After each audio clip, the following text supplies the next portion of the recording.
तो पढ़ना, उसमें प्रधानमंत्री ने चिल्ला चिल्ला के कहा कि मैं पिछड़ी जाति से आता, मैं पिछड़े वर्ग से आता हूं और हम मंडल कमीशन की सिफारिश से लागू करेंगे। लेकिन जब से सरकार बनी है शायद तब से मंडल को मानने वाले लोगों पे बुलडोजर चलाने के अलावा या उनको तमाम तरह से परेशान करने के अलावा ऐसा कोई काम सरकार ने नहीं किया है जो ये कमजोर वर्ग के लोग अपने पैरों पे खड़े हो जाए। आप ये महसूस करो कि अगर जातिगत जनगणना होगी तो आपको क्या जानकारी मिलेगी या आपके लिए क्या अवसर बनेंगे। जब आप इस बात पे गौर करोगे तो आपको समझ आएगा।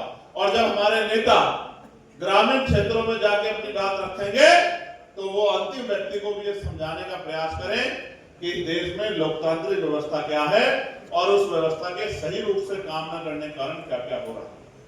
पहली बात, जब जातिगत जनगणना होगी तो ये पता लगेगा किसकी कितनी संख्या है।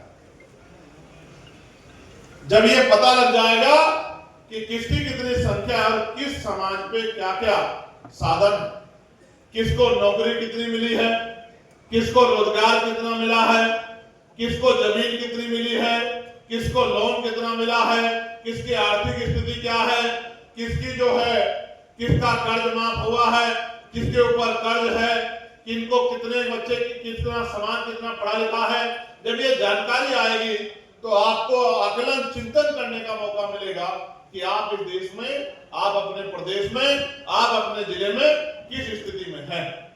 जब ये जानकारी आपके सामने सार्वजनिक होगी, मैं साधारण भाषा में आपको समझाता हूं। एक गांव में, मैं बहुत बड़ा उदाहरण नहीं देता, समझने के लिए गांव का उदाहरण देता हूं। एक गांव में 100 घर हैं और 80 घर ऐसे हैं जिनके